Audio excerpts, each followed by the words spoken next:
Hi guys! So when we left Mary, she was standing inside the secret garden. So now we get to find out what it's like. Here's one artist's picture. Chapter 9, which we will start today, is called The Strangest House. It was the sweetest, most mysterious-looking place anyone could imagine. The high walls which shut it in were covered with the leafless stems of climbing roses, which were so thick they were matted together. Mary Lennox knew they were roses because she had seen a great many roses in India.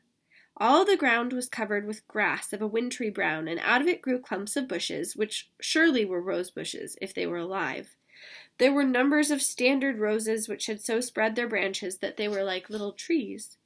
There were other trees in the garden, and one of the things which made the place look strangest and loveliest was that climbing roses had run all over them, and swung down long tendrils which made light swaying curtains, and here and there they had caught at each other or at a far-reaching branch and had crept from one tree to another and made lovely bridges of themselves. There were neither leaves nor roses on them now, and Mary did not know whether they were dead or alive. But their thin gray and brown branches and sprays looked like a sort of hazy mantle spreading over everything, walls and trees and even brown grass where they had fallen from their fastenings and run along the ground. It was this hazy tangle from tree to tree which made it all look so mysterious. Mary had thought it must be different from other gardens which had not been left all by themselves so long, and indeed it was different from any other place she had ever seen in her whole life. "How still it is," she whispered. "How still." Then she waited a moment and listened at the stillness. The robin who had flown to his treetop was still as all the rest. He did not even flutter his wings. He sat without stirring, and he looked at Mary. "No wonder it is still," she whispered again. "I am the first person who has spoken in here for 10 years. She moved away from the door, stepping as softly as if she were afraid of awakening someone. She was glad there was grass under her feet and that her steps made no sounds. She walked under one of the fairy-like gray arches between the trees and looked up at the sprays and tendrils which formed them. "I wonder if they are all quite dead," she said. "Is it all quite a dead garden? I wish it wasn't."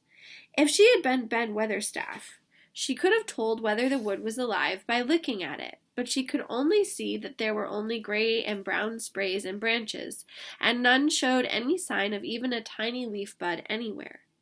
But she was inside the wonderful garden, and she could come through the door under the ivy any time, and she felt as if she found a world all her own.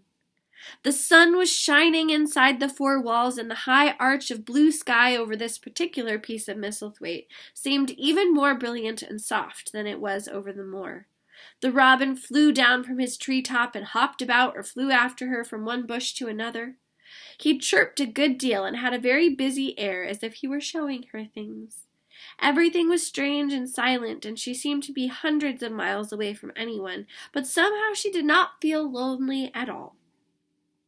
All that troubled her was her wish to know whether all the roses were dead, or if perhaps some of them had lived and might put out leaves and buds as the weather got warmer.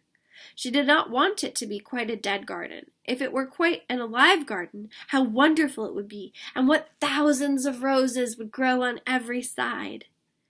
So she's wondering if the garden is dead or if the garden is going to come back in the springtime. Her skipping rope had hung over her arm when she came in, and after she had walked about for a while, she thought she would skip round the whole garden, stopping when she wanted to look at things. There seemed to have been grass paths here and there, and in one or two corners there were alcoves of evergreen with stone seats, or tall moss-covered flower urns in them. As she came near the second of these alcoves, she stopped skipping. There had once been a flower bed in it, and she thought she saw something sticking out of the black earth. Some sharp little pale green points. She remembered what Ben Weatherstaff had said, and she knelt down to look at them. "Yes, there are tiny growing things, and they might be crocuses or snowdrops or daffodils," she whispered. She bent very close to them and sniffed the fresh scent of the damp earth. She liked it very much. "Perhaps there are some other ones coming up in other places," she said. "I will go all over the garden and look." She did not skip, but walked. She went slowly and kept her eyes on the ground.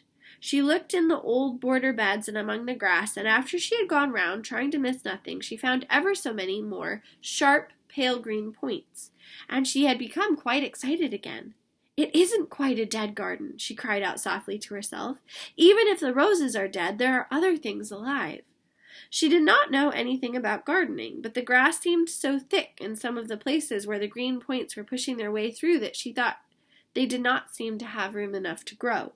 She searched about until she found a rather sharp piece of wood and knelt down and dug and weeded out the weeds and grass until she made nice clear little places around them. "Now they look as if they could breathe," she said, after she had finished the first ones. "I am going to do ever so many more. I'll do all I can see. If I haven't time today, I can come tomorrow." She went from place to place and dug and weeded and enjoyed herself so immensely that she was led on from bed to bed and into the grass under the trees. The exercise made her so warm that she first threw her coat off and then her hat, and without knowing it, she was smiling down on the grass and the pale green points all the time. The robin was tremendously busy. He was very much pleased to see gardening begun on his own estate. He had often wondered at Ben Weatherstaff. Where gardening is done, all sorts of delightful things to eat are turned up with the soil.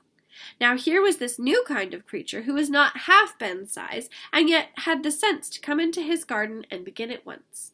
Mistress Mary worked in her garden until it was time to go to her midday dinner. In old-fashioned times that you would have breakfast, dinner, and supper. So dinner would actually mean lunch.